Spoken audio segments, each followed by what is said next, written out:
The sounds of our country are these: the mbira, an African piano with metal teeth, sometimes set in a gourd for resonance.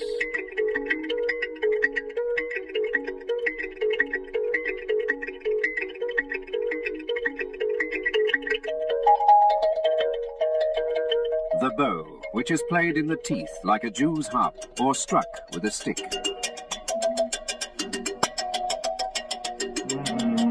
The drums, which have ritual and religious significance.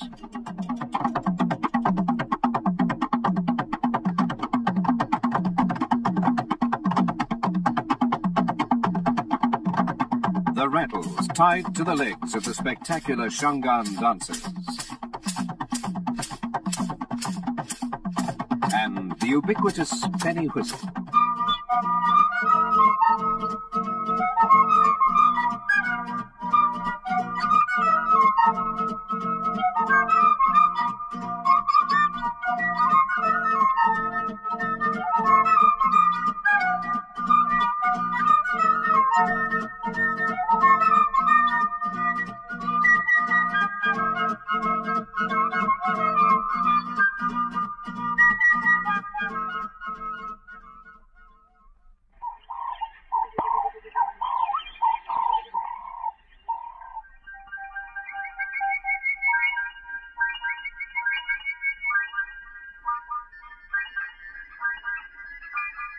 In the south, near the thriving town of Fort Victoria, are the world-famous Zimbabwe ruins. A ruined city of tumbled granite set in rolling grassland. Consisting of a 350-foot-wide temple enclosure, the rugged acropolis on a stark, commanding ridge, and the valley of the ruins. Some say they are the work of the Phoenicians. Others, that this is the site of the fabled King Solomon's mines.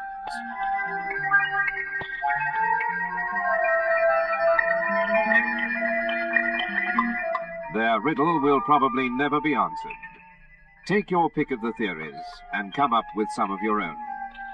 By the way, there are very comfortable hotels nearby, and Lake Kyle, where you can sail, fish or water ski, or go game viewing in the nearby game park.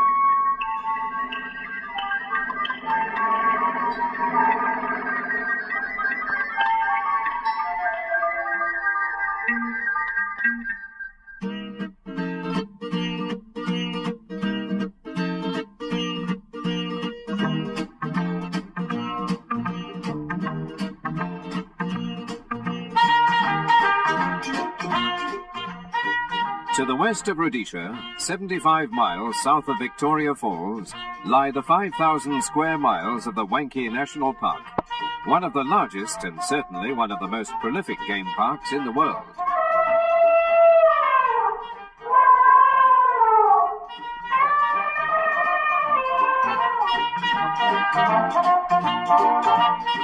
Probably the greatest elephant sanctuary in Africa, Wankie turns the pages back to the old unspoiled days of Africa when first revealed to the early explorers.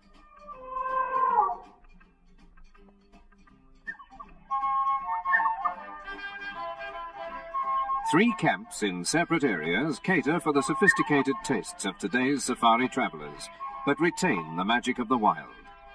Come with us now and savor some of the mystery of a night in the bush. You'll be quite safe. Just remain as quiet as you can as you listen to the drama of the wild.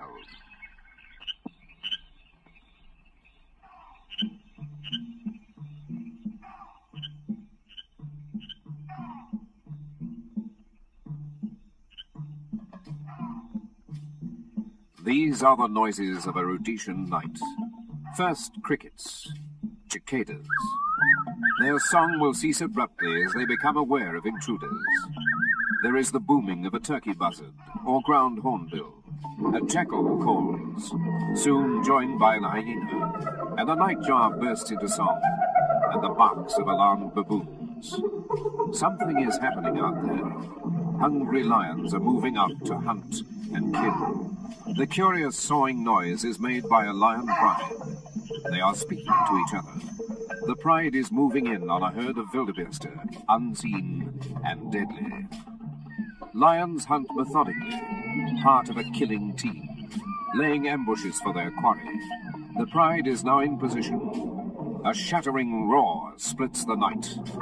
This is to startle the wildebeest herd. The effect is instant, and the herd thunders off in alarm right into the ambush.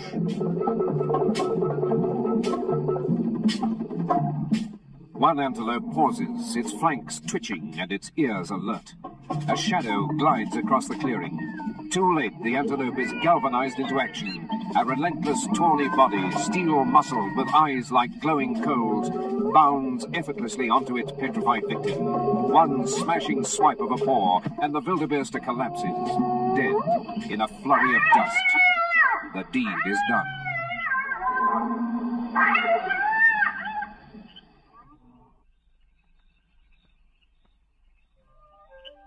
Now other sinister shadows move out from cover, guests at the feast. A strict protocol is observed on the kill. Males first, then females, then cubs. When the Pride has eaten its fill, they move off to a waterhole, leaving the pickings to the hyenas and jackals. These make the night hideous with their gibbering cries, a sound to chill the blood.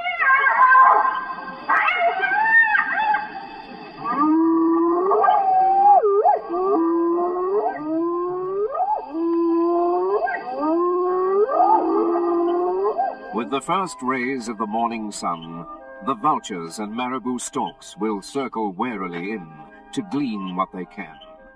After them, the rodents, and lastly, the ants, and the cycle is complete.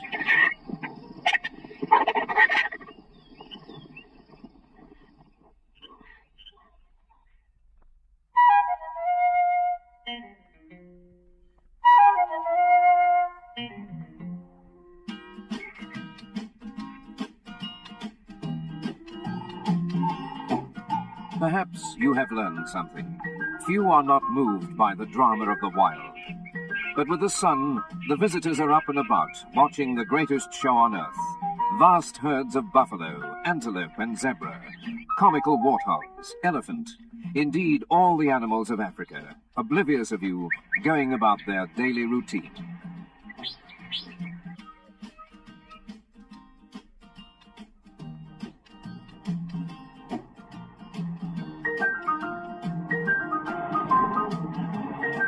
Finally to Bulawayo, our second city, the industrial and financial heart of Matabeleland, friendly and welcoming.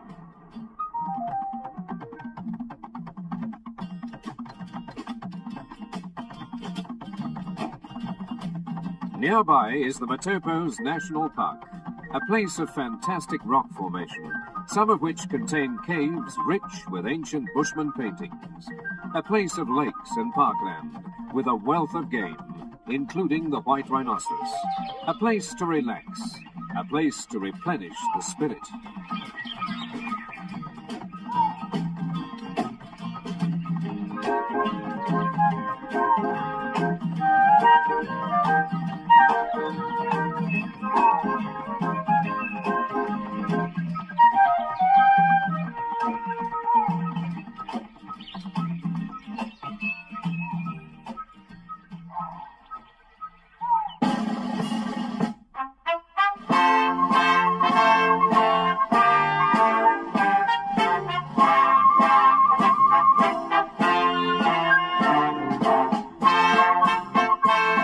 Here is the cradle of Rhodesia. On a large hill, known as the View of the World, lie the remains of those who have served their country well. Foremost among them, Cecil John Rhodes, his simple grave set in the unyielding granite.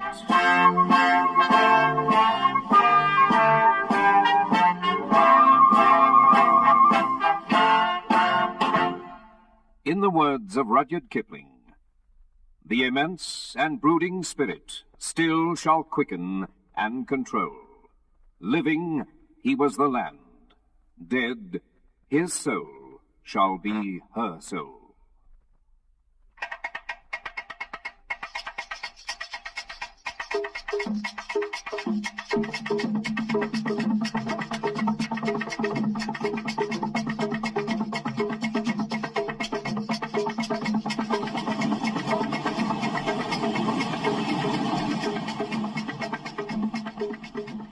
Come savor this land, its people, its hospitality, its wonders, youth and vitality. There is no other equal. Whoever you are, wherever you are, Rhodesia bids you welcome. Let's see you soon.